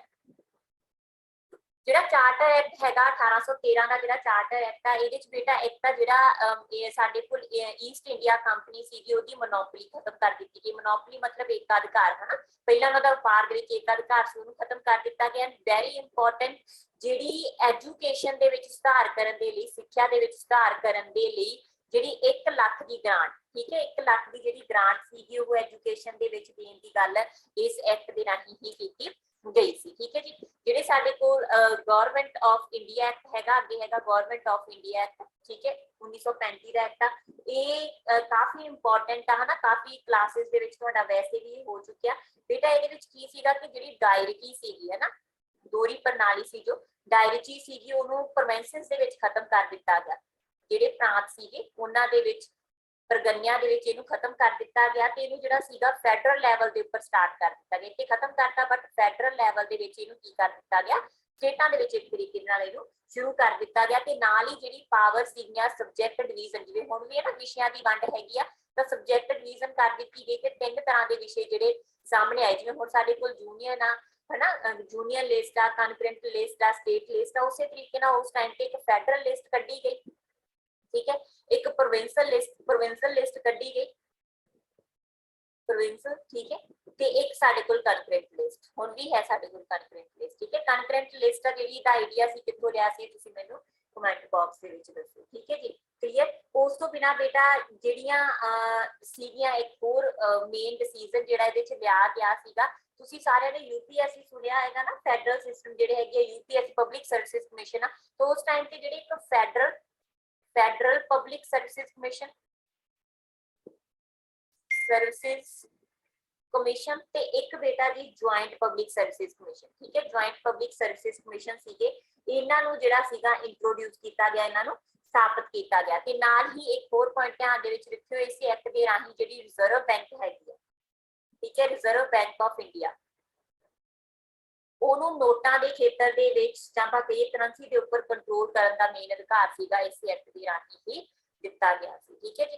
ਤੇ 1909 ਦੇ ਐਕਟ ਨੂੰ ਇਹਨੂੰ ਵੀ ਤੁਸੀਂ ਧਿਆਨ ਦੇ ਵਿੱਚ ਰੱਖਣਾ, ਜਿਹਨੂੰ ਅਸੀਂ ਮਾਰਲੇ ਮਿੰਟੋ ਐਕਟ ਵੀ ਆਖਦੇ ਆ ਨਾ, ਇਸ ਐਕਟ ਨੂੰ ਅਸੀਂ ਮਾਰਲੇ ਮਿੰਟੋ ਐਕਟ ਵੀ ਆਖਦੇ ਹੈਗੇ ਆ। ਇਸ ਐਕਟ ਦੇ ਵਿੱਚ ਦੋ ਮੇਨ ਚੀਜ਼ਾਂ ਜਿਹੜੀਆਂ ਤੁਸੀਂ ਧਿਆਨ ਦੇ ਵਿੱਚ ਰੱਖਣੀਆਂ, ਪਹਿਲਾਂ ਤਾਂ ਇਸ ਐਕਟ ਦੇ ਰਾਹੀਂ ਕਮਿਊਨਲ ਰਿਪਰੈਜ਼ੈਂਟੇਸ਼ਨ ਦੇ ਦਿੱਤੀ ਗਈ, ਯਾਨੀ ਕਿ ਸੰਪਰਦਾਇਕ ਜਿਹੜੇ ਬੀਜ ਸੀਗੇ ਤੇ ਮਤਲਬ ਸਟਾਰਟ ਕਰ ਦਿੱਤੇ ਗਏ, ਠੀਕ ਹੈ। ਤੇ ਮੁਸਲਿਮ ਸੀਗੇ ਜਿਹੜੇ ਮੁਸਲਿਮ ਭਾਈਚਾਰਾ ਸੀਗਾ ਉਹਨਾਂ ਨੂੰ ਅਲੱਗ ਵੋਟ ਦਾ ਅਧਿਕਾਰ ਦੇ ਦਿੱਤਾ ਗਿਆ, ਅਲੱਗ ਵੋਟ ਦਾ ਅਧਿਕਾਰ ਦੇ ਦਿੱਤਾ ਗਿਆ।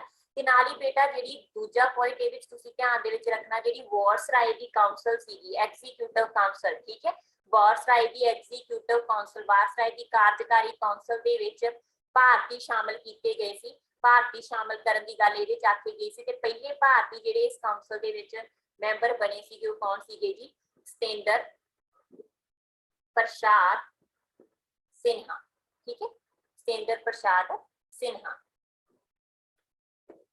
नेक्स्ट है बेटा अपने को किन्ना ने 1915 तो 16 ਵਿੱਚ होम रूल मूवमेंट शुरू की थी। ये भी बहुत इंपॉर्टेंट है बेटा, होम रूल मूवमेंट अपने आप ही बहुत ज्यादा इंपॉर्टेंट है। ਜਿਹੜੀ ਹੋਮ ਰੂਲ ਮੂਵਮੈਂਟ ਹੈ ਇੱਕ ਤਰੀਕੇ ਦੀ ਇਰਿਸ਼ ਮੂਵਮੈਂਟ ਹੈ, ਇਰਿਸ਼ ਯਾਨੀ ਕਿ ਆਇਰਲੈਂਡ ਦੇ ਨਾਲ ਰਿਲੇਟ ਕਰਦੀ ਮੂਵਮੈਂਟ ਹੈ, ਠੀਕ ਹੈ। ਸਭ ਤੋਂ ਪਹਿਲਾਂ ਜਿਹੜੀ ਮੂਵਮੈਂਟ ਹੈਗੀ ਆ ਆਇਰਲੈਂਡ ਤੋਂ ਹੀ ਲਈ ਗਈ ਮੂਵਮੈਂਟ ਆ, ਕਿਉਂਕਿ ਇਹਦੇ ਵਿੱਚ ਸਾਡੇ ਕੋਲ ਇੱਕ ਇਰਿਸ਼ ਲੇਡੀ ਹੀ ਸ਼ਾਮਲ ਸੀ, ਉਹ ਕੌਣ ਹੈਗੀ, ਐਨੀ ਬਸੈਂਟ। ਤਾਂ ਆਨਸਰ ਤੁਹਾਡਾ ਇੱਥੇ ਹੋ ਜਾਊਗਾ ਕਿ ਸਾਡੇ ਕੋਲ ਹੋਮ ਰੂਲ ਮੂਵਮੈਂਟ ਜਿਨ੍ਹਾਂ ਨੇ ਸ਼ੁਰੂ ਕੀਤੀ ਉਹ ਕੌਣ ਨੇ, ਬਾਲ ਗੰਗਾਧਰ ਤਿਲਕ ਤੇ ਐਨੀ ਬਸੈਂਟ, ਠੀਕ ਹੈ ਜੀ। ਬਾਲ ਗੰਗਾਧਰ ਤਿਲਕ ਨੇ ਜਿਹੜੀ ਇਹ ਮੂਵਮੈਂਟ ਸ਼ੁਰੂ ਕੀਤੀ ਸੀ, ਇਹਨਾਂ ਨੇ ਸ਼ੁਰੂ ਕੀਤੀ ਸੀਗੀ ਅਪ੍ਰੈਲ 1916 ਈਸਵੀ ਦੇ ਵਿੱਚ, ਤੇ ਐਨੀ ਬਸੈਂਟ ਨੇ ਮੂਵਮੈਂਟ ਨੂੰ ਅੱਗੇ ਕੰਟੀਨਿਊ ਕੀਤਾ ਸੀ ਸਤੰਬਰ 1916 ਈਸਵੀ ਦੇ ਵਿੱਚ, ਠੀਕ ਹੈ ਜੀ, ਕਲੀਅਰ। ਤੇ ਕਾਫੀ ਇੰਪੋਰਟੈਂਟ ਹੋ ਸਕਦੇ ਨੇ ਦੋਨੋਂ, ਜਿਹਦੇ ਚ ਜਿਹੜੀ ਹੈਗੀ ਆ ਆਜ਼ਾਦੀ ਪ੍ਰਾਪਤ ਕਰਨ ਦੀ ਗੱਲ ਆਖੀ ਗਈ ਸੀ, ਸਵਰਾਜ ਪ੍ਰਾਪਤ ਕਰਨ ਦੀ ਗੱਲ ਆਖੀ ਗਈ ਸੀ, ਭਾਸ਼ਾ ਦੇ ਆਧਾਰ ਉੱਪਰ ਵਿਭਾਜਨ ਕਰਨ ਦੀ ਗੱਲ ਇਹਨਾਂ ਦੇ ਵਿੱਚ ਆਖੀ ਗਈ ਸੀ, ਠੀਕ ਹੈ ਜੀ, ਕਲੀਅਰ। ਤੇ ਇਹਨੂੰ ਤੁਸੀਂ ਧਿਆਨ ਦੇ ਵਿੱਚ ਰੱਖਿਓ। ਅੱਛਾ ਇਹ ਤੁਸੀਂ ਮੈਨੂੰ ਦੱਸੋ ਕਿ ਬਾਲ ਗੰਗਾਧਰ ਤਿਲਕ ਦੀਆਂ ਕਿਹੜੀਆਂ ਬੁੱਕਸ ਨੇ, ਇਹ ਵੀ ਤੁਸੀਂ ਮੈਨੂੰ ਕਮੈਂਟ ਬਾਕਸ ਦੇ ਵਿੱਚ ਦੱਸੋ, मतलब ਜਿਹੜੇ ਉਹਨਾਂ ਦੀਆਂ ਮੇਨ ਰਾਈਟਿੰਗਸ ਨੇ, ਠੀਕ ਹੈ, ਕਿਹੜੀਆਂ ਦੋ ਆਪਾਂ ਕੀ ਅਖਬਾਰ ਨੇ ਇੱਕ ਤਰੀਕੇ ਨਾਲ ਜੋ ਇਹਨਾਂ ਨੇ ਪਬਲਿਸ਼ ਕੀਤੇ, ਠੀਕ ਹੈ, ਉਹ ਕਿਹੜੇ ਨੇ, ਉਹ ਤੁਸੀਂ ਮੈਨੂੰ ਕਮੈਂਟ ਬਾਕਸ ਦੇ ਵਿੱਚ ਦੱਸੋ। नेक्स्ट क्वेश्चन है बेटा अपने कोल पूना पैक्ट ते कदों गांधी जी ने ते अंबेडकर ने दस्तखत कीते।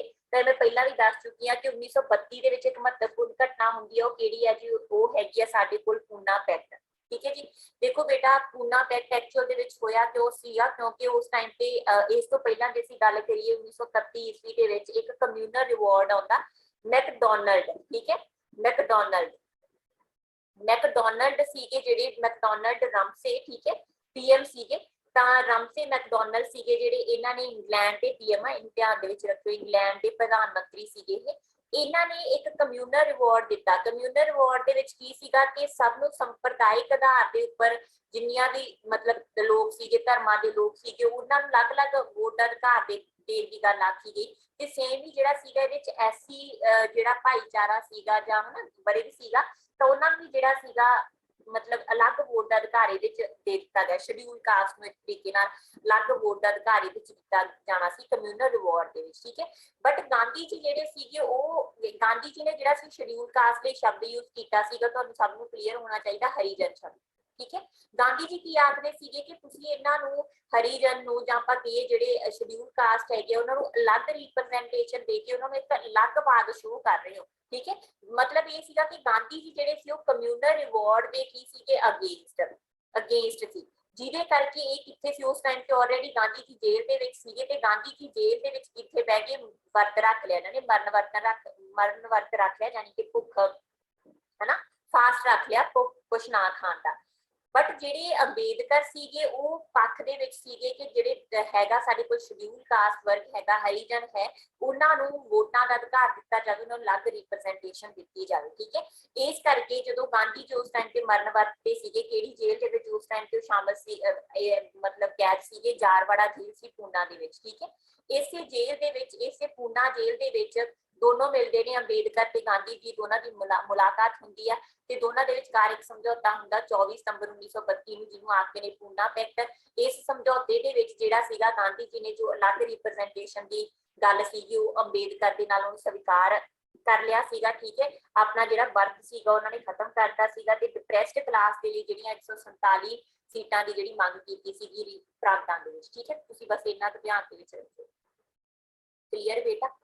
ਦੈਨ ਇੱਕ ਪੁਆਇੰਟ ਇੱਥੇ ਡੇਟ, ਚਲੋ ਇਹ ਹੈਗੀ ਆ ਜਿਹੜੀ ਡੇਟ ਹੈਗੀ ਆ ਪੂਨਾ ਪੈਕਟ ਦੀ, ਬਾਕੀ ਡੇਟਸ ਵੀ ਮੈਂ ਇੱਥੇ ਡਿਫਾਈਨ ਕਰ ਦਿੰਦੀ ਆ। 5 ਮਾਰਚ 1931, 5 ਮਾਰਚ 1931 ਨੂੰ ਇਰਵਨ ਸਮਝੌਤਾ ਹੋਇਆ ਸੀ, ਗਾਂਧੀ ਇਰਵਨ ਸਮਝੌਤਾ, ਜਿਹਨੂੰ ਇਰਵਨ ਪੈਕਟ ਆਖਦੇ ਆ। ਠੀਕ ਹੈ, 8 ਅਗਸਤ 1942 ਨੂੰ ਕੀ ਹੋਇਆ ਸੀ ਬੇਟਾ? 8 ਅਗਸਤ 1942 ਨੂੰ ਤੁਸੀਂ ਆਪ ਦੱਸੋ ਮੈਨੂੰ। ਠੀਕ ਹੈ, 8 ਅਗਸਤ 1942 ਨੂੰ ਬਹੁਤ ਇੰਪੋਰਟੈਂਟ ਡੇਟ ਆ ਤੇ ਤੁਸੀਂ ਮੈਨੂੰ ਕਮੈਂਟ ਬਾਕਸ ਦੇ ਵਿੱਚ ਦੱਸੋਗੇ ਕਿ ਇਸ ਦਿਨ ਕੀ ਹੋਇਆ ਸੀਗਾ। ਤੇ 16 ਮਈ 1946 ਨੂੰ ਜਿਹੜਾ ਸੀ ਕੈਬਨਿਟ ਮਿਸ਼ਨ ਆਇਆ ਸੀ। ਠੀਕ ਹੈ, ਕੈਬਨਿਟ ਮਿਸ਼ਨ ਆਇਆ ਸੀ ਜਿਹੜਾ 8 ਅਗਸਤ ਨੂੰ ਤੁਹਾਨੂੰ ਕਾਫੀ ਵਾਰ ਰਿਪੀਟ ਵੀ ਕਰ ਚੁੱਕੀ ਹੈ, ਕੈਬਨਿਟ ਮਿਸ਼ਨ, ਜਿਹਦੇ ਆਧਾਰ ਦੇ ਉੱਪਰ ਜਿਹੜੀ ਸਾਡੀ ਸੰਵਿਧਾਨ ਸਭਾ ਬਣੀ ਸੀ। ਠੀਕ ਹੈ ਜੀ, ਤੇ ਤੁਸੀਂ ਮੈਨੂੰ ਦੱਸਣਾ ਕਿ 8 ਅਗਸਤ ਨੂੰ ਕੀ ਹੋਇਆ ਸੀ, ਬਟ ਪੂਨਾ ਪੈਕਟ 24 ਸਤੰਬਰ 1900। नेक्स्ट क्वेश्चन है बेटा अपनी कोल 12th ऑफ मार्च 1930 ਨੂੰ ਗਾਂਧੀ ਜੀ ਨੇ ਕਿਹੜੀ ਲਹਿਰ ਸ਼ੁਰੂ ਕੀਤੀ ਸੀ? ਇਹ ਵੀ ਬਹੁਤ ਇੰਪੋਰਟੈਂਟ ਆ। ਗਾਂਧੀ ਇਨਫੈਕਟ ਬੇਟਾ ਮਾਡਰਨ ਇੰਡੀਆ ਦੇ ਵਿੱਚ ਜੋ ਵੀ ਹੈਗੇ ਐਕਚੁਅਲੀ ਸਾਡੀ ਇੰਡੀਅਨ ਫਰੀडम ਸਟਰਗਲ, ਇਹ ਸਾਰਾ ਟੌਪਿਕ ਹੀ ਬਹੁਤ ਇੰਪੋਰਟੈਂਟ ਆ, ਜਿਹਦੇ ਵਿੱਚ ਬਹੁਤ ਜ਼ਿਆਦਾ ਕੁਐਸਚਨ ਪੁੱਛੇ ਜਾਂਦੇ ਆ। ਤਾਂ 12 ਮਾਰਚ 1930 ਨੂੰ ਗਾਂਧੀ ਜੀ ਨੇ ਜਿਹੜਾ ਸੀਗਾ ਸਿਵਲ ਡਿਸਓਬੀਡੀਐਂਸ ਮੂਵਮੈਂਟ ਨੂੰ ਸ਼ੁਰੂ ਕੀਤਾ ਸੀਗਾ। ਠੀਕ ਹੈ ਜੀ, ਅਸਲ ਦੇ ਵਿੱਚ 12 ਮਾਰਚ ਨੂੰ ਜਿਹੜੇ ਗਾਂਧੀ ਜੀ ਸੀਗੇ ਉਹਨਾਂ ਨੇ ਸਾਬਰਮਤੀ ਤੋਂ, ਠੀਕ ਹੈ ਜੀ, ਸਾਬਰਮਤੀ ਤੋਂ ਡਾਂਡੀ ਤੱਕ ਆਪਣਾ ਮਾਰਚ ਸ਼ੁਰੂ ਕੀਤਾ ਸੀ, ਯਾਨੀ ਪੈਦਲ ਯਾਤਰਾ ਸ਼ੁਰੂ ਕੀਤੀ ਸੀਗੀ। ਤੇ ਸਾਬਰਮਤੀ ਤੋਂ ਇਹਨਾਂ ਨੇ 12 ਮਾਰਚ ਤੋਂ ਇਹ ਸ਼ੁਰੂ ਕਰਕੇ ਡਾਂਡੀ ਕਦੋਂ ਪਹੁੰਚ ਗਏ ਸੀਗੇ ਬੇਟਾ ਜੀ? 6 ਅਪ੍ਰੈਲ ਨੂੰ ਪਹੁੰਚ ਗਏ ਸੀਗੇ। ਤਾਂ ਟੋਟਲ ਇਹਨਾਂ ਨੂੰ ਇਹਦੇ ਚ ਅਸੀਂ ਮੰਨ ਕੇ ਚੱਲੀਏ ਤਾਂ 25 ਦਿਨ ਲੱਗੇ ਸੀਗੇ। ਕਿੰਨੇ ਮੀਲ ਦੀ ਯਾਤਰਾ ਸੀਗੀ? 375 ਕਿਲੋਮੀਟਰ ਦੀ ਇਹ ਯਾਤਰਾ ਸੀਗੀ, ਜਿਹਦੇ ਚ ਇਹਨਾਂ ਦੇ ਨਾਲ 78 ਫੋਲੋਅਰ ਸੀਗੇ। ਠੀਕ ਹੈ ਜੀ, ਇਹਦੇ ਚ ਇਹਨਾਂ ਦੇ ਨਾਲ 78 ਫੋਲੋਅਰ ਸੀਗੇ ਜਿਹੜੇ ਉਹ ਗਏ ਸੀ, 78 ਫੋਲੋਅਰ ਸੀਗੇ। ਤੇ ਇਹਨਾਂ ਨੇ ਡਾਂਡੀ ਪਹੁੰਚ ਕੇ, ਠੀਕ ਹੈ ਜੀ, ਇਹਨਾਂ ਨੇ ਡਾਂਡੀ ਪਹੁੰਚ ਕੇ ਨਮਕ ਜਿਹੜਾ ਸੀਗਾ, ਨਮਕ ਨੂੰ ਬਣਾ ਕੇ ਨਮਕ ਕਾਨੂੰਨ ਨੂੰ ਭੰਗ ਕੀਤਾ ਸੀ। ਤਾਂ ਇਹ ਕਾਫੀ ਇੰਪੋਰਟੈਂਟ ਹੈਗਾ, ਜਿਹਨੂੰ ਅਸੀਂ ਡਾਂਡੀ ਮਾਰਚ ਵੀ ਆਖ ਸਕਦੇ ਹਾਂ। ਤੇ ਇਸ ਮੂਵਮੈਂਟ ਦੇ ਵਿੱਚ ਸਰੋਜਨੀ ਨਾਇਡੂ, ਜਿਨ੍ਹਾਂ ਦਾ ਨਾਮ ਕਾਫੀ ਇੰਪੋਰਟੈਂਟ ਰਹਿੰਦਾ ਹਿਸਟਰੀ ਦੇ ਵਿੱਚ ਵੀ, ਪੋਲਿਟੀ ਦੇ ਵਿੱਚ ਵੀ, ਤਾਂ ਜਿਹੜੇ ਸਰੋਜਨੀ ਨਾਇਡੂ ਸੀਗੇ ਉਹ ਇਹਨਾਂ ਦੇ ਨਾਲ ਸੀਗੇ ਇਸ ਮੂਵਮੈਂਟ ਦੇ ਵਿੱਚ। ਠੀਕ ਹੈ ਜੀ, ਤਾਂ 1930 ਦੇ ਵਿੱਚ ਸਿਵਲ ਡਿਸਓਬੀਡੀਐਂਸ ਮੂਵਮੈਂਟ। ਠੀਕ ਹੈ, ਦੈਨ ਬੇਟਾ ਖਿਲਾਫਤ ਮੂਵਮੈਂਟ ਦੀ ਗੱਲ ਕਰਦੇ ਹਾਂ। ਕੰਪਲੀਟ ਹੈ, ਤੁਹਾਨੂੰ ਸਾਰੀ ਕਲਾਸ ਦੇ ਵਿੱਚ ਕਰਾ ਚੁੱਕੀ ਹਾਂ, 1919 ਦੇ ਵਿੱਚ ਹੋਈ ਸੀ ਹਨਾ। ਤਾਂ ਕਾਫੀ ਇੰਪੋਰਟੈਂਟ ਹੈਗੀ ਆ। ਪਹਿਲੇ ਵਿਸ਼ਵ ਯੁੱਧ ਜਦੋਂ ਖਤਮ ਹੁੰਦਾ ਤਾਂ ਜਿਹੜੀ ਪੋਸਟ ਸੀਗੀ ਖਲੀਫਾ ਦੀ ਹੈ ਨਾ, ਉਹ ਵੀ ਖਤਮ ਕਰ ਦਿੱਤੀ ਗਈ ਸੀ, ਜਿਹਦੇ ਰੋਸ ਦੇ ਵਿੱਚ ਮੁਸਲਿਮ ਵਰਗ ਦੇ ਵੱਲੋਂ ਖਿਲਾਫਤ ਮੂਵਮੈਂਟ ਨੂੰ ਸ਼ੁਰੂ ਕੀਤਾ ਗਿਆ ਸੀਗਾ। ਤੇ ਇਹਨੂੰ ਜਿਹੜਾ ਸ਼ੁਰੂ ਕੀਤਾ ਕਰਨ ਵਾਲੇ ਬੰਦੇ ਸੀਗੇ ਉਹ ਕੌਣ ਸੀਗੇ ਬੇਟਾ? ਮੁਹੰਮਦ ਅਲੀ ਤੇ ਸ਼ੌਕਤ ਅਲੀ, ਯਾਨੀ ਕਿ ਅਲੀ ਭਰਾ। ਠੀਕ ਹੈ, ਸ਼ੌਕਤ ਅਲੀ, ਇਹਨਾਂ ਚੋਂ ਵੀ ਕਾਫੀ ਵਾਰ ਨਾ ਨਾਮ ਪੁੱਛ ਲਏ ਜਾਂਦੇ ਆ, ਸ਼ੌਕਤ ਅਲੀ। ਇਸ ਤੋਂ ਬਿਨਾ ਇਸ ਅੰਦੋਲਨ ਦੇ ਵਿੱਚ ਹੋਰ ਜਿਹੜੇ ਇਹਨਾਂ ਦੀ ਹੈਲਪ ਕਰ ਰਹੇ ਸੀ, ਮੌਲਾਨਾ ਆਜ਼ਾਦ, ਹਾਕਮ ਅਜਮਲ, ਠੀਕ ਹੈ, ਤੇ ਹਸਰਤ ਮੋਹਿਨੀ, ਇਹ ਨਾਮ ਵੀ ਤੁਸੀਂ ਲਿਖ ਲਿਆ ਜੀ। ਠੀਕ ਹੈ ਜੀ, ਤਾਂ ਇਹ ਕਾਫੀ ਇੰਪੋਰਟੈਂਟ ਆ। ਤੇ ਖਿਲਾਫਤ ਜਿਹੜੀ ਕਮੇਟੀ ਸੀਗੀ ਇਹ ਇਲਾਹਾਬਾਦ ਦੇ ਵਿੱਚ ਮਿਲੀ ਸੀਗੀ ਕਾਂਗਰਸ ਨੂੰ। ਕਲੀਅਰ? ਦੈਨ ਬੇਟਾ ਨੈਕਸਟ ਜਿਹੜਾ ਪੁਆਇੰਟ ਹੈ ਸਾਡੇ ਕੋਲ non cooperation movement. Non cooperation movement ਆ ਜਿਹੜੀ ਨਾਗਪੁਰ ਸੈਸ਼ਨ ਦੇ ਰਾਹੀਂ 1920 ਈਸਵੀ ਦੇ ਵਿੱਚ ਸ਼ੁਰੂ ਹੁੰਦੀ ਹੈ। ਠੀਕ ਹੈ ਜੀ, ਜਿਹਦੇ ਚ ਬਾਈਕਾਟ ਕੀਤਾ ਜਾਂਦਾ ਹੈਗਾ ਵਿਦੇਸ਼ੀ ਵਸਤਾਂ ਦਾ। ਬਟ 1922 ਦੇ ਵਿੱਚ, ਮੈਂ ਪਹਿਲਾਂ ਹੀ ਕਿਸੇ ਕਲਾਸ ਵਿੱਚ ਤੁਹਾਨੂੰ ਦੱਸ ਚੁੱਕੀ ਹਾਂ ਕਿ 1922 ਈਸਵੀ ਦੇ ਵਿੱਚ 5 ਫੈਬਰਵਰੀ 1922 ਨੂੰ ਜਿਹੜਾ ਚੌਰਾ ਚੌਰੀ ਦੀ ਘਟਨਾ ਹੁੰਦੀ ਹੈ ਗੋਰਖਪੁਰ ਦੇ ਵਿੱਚ, ਕੁਝ ਜਿਹੜੇ ਹੈਗੇ ਆ ਪਰਸਨ ਵਿਦਰੋਹੀ ਜਿਹੜੇ ਵਿਰੋਧ ਕਰ ਰਹੇ ਸੀਗੇ ਹਨਾ, ਜਿਹੜੇ ਗਾਂਧੀ ਜੀ ਦੇ ਨਾਲ ਸੀਗੇ, ਉਹ ਕ੍ਰਾਂਤੀਕਾਰੀ ਤਰੀਕਾ ਅਡਾਪਟ ਕਰਕੇ ਥਾਣੇ ਨੂੰ ਅੱਗ ਲਾ ਦਿੰਦੇ ਆ ਤੇ ਉੱਥੋਂ ਹੀ ਜਿਹੜੀ ਮੂਵਮੈਂਟ ਹੈਗੀ ਆ ਉਹ ਖਤਮ ਹੋ ਜਾਂਦੀ ਹੈ। ਤੇ ਕੁਇਟ ਇੰਡੀਆ ਮੂਵਮੈਂਟ 8 ਅਗਸਤ ਨੂੰ, ਕਾਫੀ ਵਾਰ, ਠੀਕ ਹੈ, 8 ਅਗਸਤ ਨੂੰ ਸ਼ੁਰੂ ਹੁੰਦੀ ਹੈ। ਤੇ ਇਹ ਵੀ ਕਾਫੀ काफी ज्यादा इंपॉर्टेंट है ना, क्विट इंडिया मूवमेंट भी बहुत ज्यादा इंपॉर्टेंट है 8 अगस्त 1942 में, काफी बार मैं रिपीट कर चुकी हूँ। नेक्स्ट क्वेश्चन है बेटा अपने कोल Indian war of independence, question आगे हो गया। चलो इंडियन वॉर ऑफ इंडिपेंडेंस, ये भी ਤੁਸੀਂ 1857 ਦਾ ਜਿਹੜਾ ਹੈਗਾ ਨਾ ਸਭ ਨੇ ਹੀ ਕੀਤਾ ਹੋਊਗਾ। 1857 ਦਾ ਜਿਹੜਾ ਰਿਵੋਲਟ ਸੀਗਾ ਉਹ ਸਾਰੇ ਬੱਚਿਆਂ ਨੇ ਕੀਤਾ ਹੋਇਆ, ਉਹਦੇ ਨਾਲ ਵੀ ਰਿਲੇਟ ਕਰਦਾ ਸਾਡੇ ਕੋਲ ਇਹ ਕੁਐਸਚਨ। ਤਾਂ ਜਿਹੜੀ ਸਾਡੇ ਕੋਲ ਬੇਟਾ ਇੰਡੀਅਨ ਫਰੀडम ਸਟਰਗਲ ਹੈ, ਇਹ ਇੰਡੀਅਨ ਵॉर ऑफ ਇੰਡੀਪੈਂਡੈਂਸ ਹੈ, ਇਹਦੀ ਲਿਖੀ ਗਈ ਪੁਸਤਕ ਹੈਗੀ ਹੈ ਵੀਡੀ ਸਾਵਰਕਰ, ਹੈ ਨਾ, ਜਿਨ੍ਹਾਂ ਨੇ ਜਿਹੜਾ 1857 ਦੇ ਵਿਦਰੋਹ ਨੂੰ फर्स्ट इंडिपेंडेंस स्ट्रगल आख्या से एक तरीके ਦੇ ਨਾਲ, ठीक है। तो वीडी सावरकर की पुस्तक इंडियन वॉर ऑफ इंडिपेंडेंस, ठीक है जी। सरोजनी नायडू की गल करते हैं तो सरोजनी नायडू ਦੀਆਂ बहुत सारिया ਜਿਹੜੀਆਂ ਹੈਗੀਆਂ बुक्स पब्लिश ਹੋਈਆਂ, ਜਿਨ੍ਹਾਂ ਦੇ ਵਿੱਚੋਂ ਦਾ गोल्डन थ्रेशोल्ड,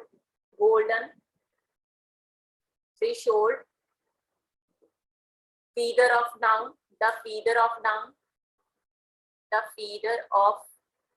डॉन, ठीक है, the bird of time, the broken wings,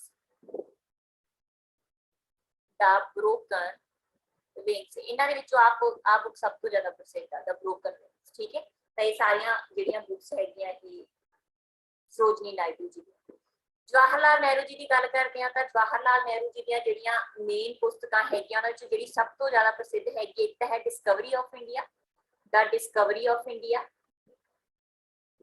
next ਜਿਹੜੀ ਬੁੱਕ ਇੰਪੋਰਟੈਂਟ ਹੈ ਉਹ ਹੈਗੀ ਗਲਿੰਪਸਿਸ ਆਫ ਦਾ, ਗਲਿੰਪਸਿਸ ਹੁੰਦਾ ਬੇਟਾ ਝਲਕ, ਠੀਕ ਹੈ, ਗਲਿੰਪਸਿਸ ਆਫ ਦਾ ਵਰਲਡ ਹਿਸਟਰੀ। ਹੋਰ ਵੀ ਬਹੁਤ ਜ਼ਿਆਦਾ ਪੁਸਤਕਾਂ ਨੇ, ਠੀਕ ਹੈ, ਬਟ ਇਹ ਕਾਫੀ ਜ਼ਿਆਦਾ ਇੰਪੋਰਟੈਂਟ ਨੇ।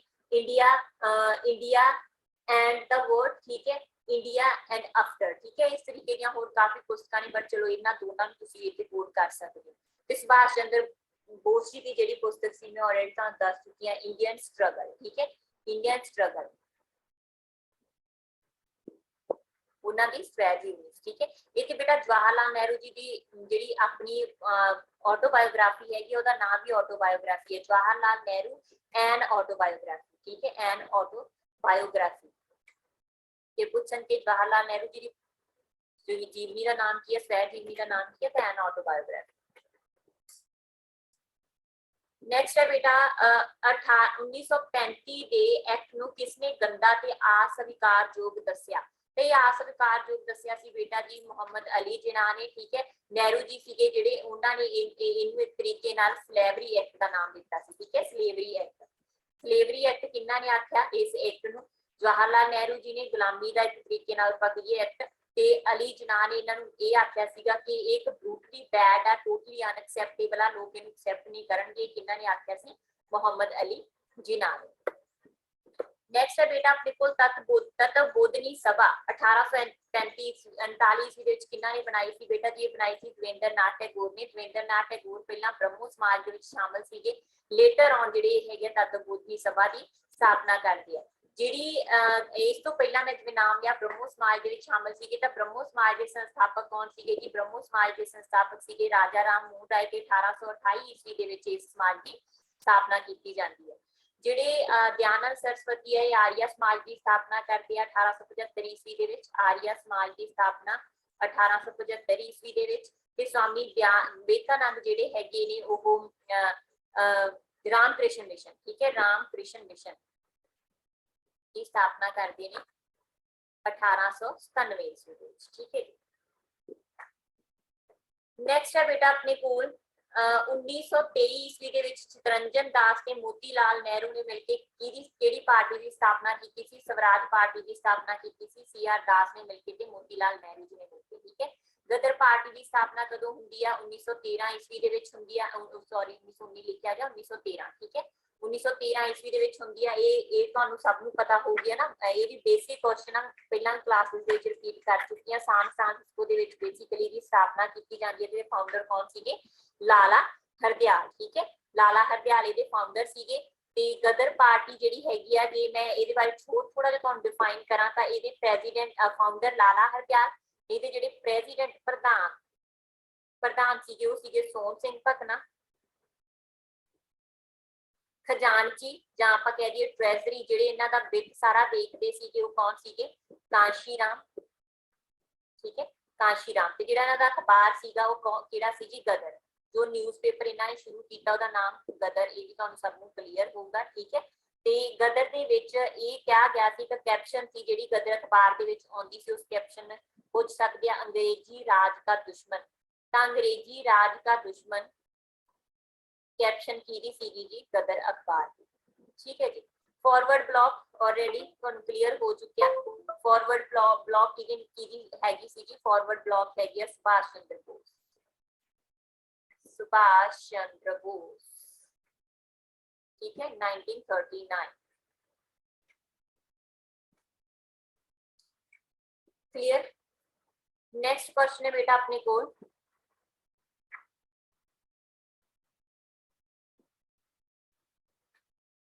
ਤਾਂ ਨੈਕਸਟ ਕੁਐਸਚਨ ਹੈ ਕਿਨੇ 1857 ਦੇ ਜਿਹੜਾ ਵਿਦਰੋਹ ਸੀਗਾ ਉਹਨੂੰ ਕਿਸਾਨ विद्यार्थी किसान मध्य वर्ग विद्रोह आख्या। ठीक है जी, यानी कि student farmer middle class revolt आख्या।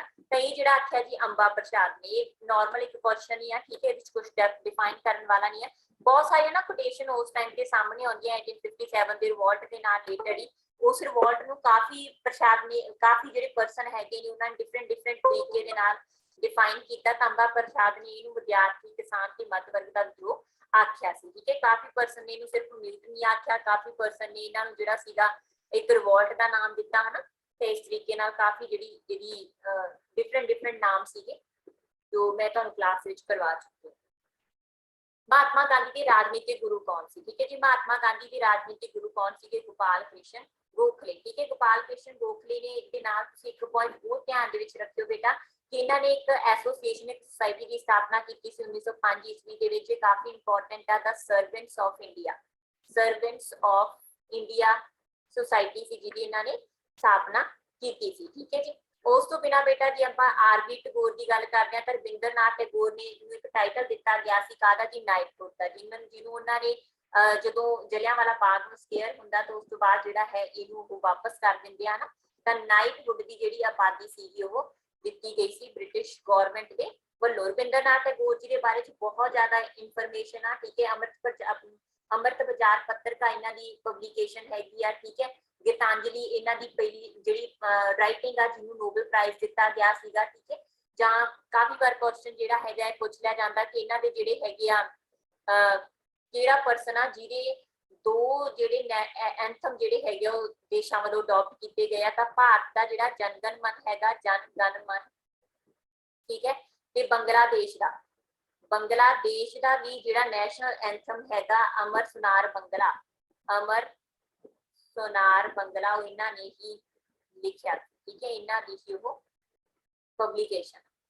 दैन बेटा नेक्स्ट इत्थे नाम दादा भाई नरौजी दा। दादा भाई नरौजी जिहड़े हैगे ने ये फर्स्ट इंडियन सीगे जिन्हां ने स्वराज की सब तो पहला मंग रखी है। ठीक है, स्वराज की मंग रखने वाले तो स्वराज की मंग इन्होंने सब तो पहला 1906 के सैशन के विच ही रखी सीगी। 1906 का जिहड़ा सैशन सीगा इंडियन नैशनल कांग्रेस का कलकत्ता सैशन, ਉਹਦੇ ਚ ਪਹਿਲੀ ਵਾਰ ਜੇ ਕਿਸੇ ਪਰਸਨ ਨੇ ਸਵਰਾਜ ਦੀ ਮੰਗ ਰੱਖੀ ਸੀਗੀ ਤਾਂ ਕੌਣ ਸੀਗੇ? ਦਾਦਾ ਭਾਈ ਨਰੌਜੀ। ਠੀਕ ਹੈ ਜੀ, ਇਹਨਾਂ ਨੂੰ ਇੰਡੀਅਨ ਗਲੈਡਸਟੋਨ ਵੀ ਆਖਦੇ ਆ। ਇੰਡੀਅਨ ਗਲੈਡਸਟੋਨ ਜੇ ਪੁੱਛਣ ਕਿਹਨੂੰ ਆਖਿਆ ਗਿਆ ਤਾਂ ਇੰਡੀਅਨ ਗਲੈਡਸਟੋਨ ਆ ਜਿਹੜੇ ਉਹ ਇਹਨਾਂ ਨੂੰ ਹੀ ਆਖਿਆ ਗਿਆ ਗਲੈਡਸਟੋਨ। ਠੀਕ ਹੈ, ਇਹਨਾਂ ਨੂੰ ਆਖਿਆ ਗਿਆ ਤੇ ਨਾਲ ਹੀ grand old man of India, grand old man of India का title, grand old man of India का टाइटल भी इन्हां नूं ही दिता गया सी। ठीक है, एक होर इंपॉर्टेंट इंफॉर्मेशन इन्हां दे नाल रिलेटेड हैगी है कि पहले भारती सीगे। ठीक है, फर्स्ट इंडियन सीगे जिहड़े कि house of common liberal party वालों इन्हां ने ब्रिटेन दे विच टिकट हासिल कीती सी।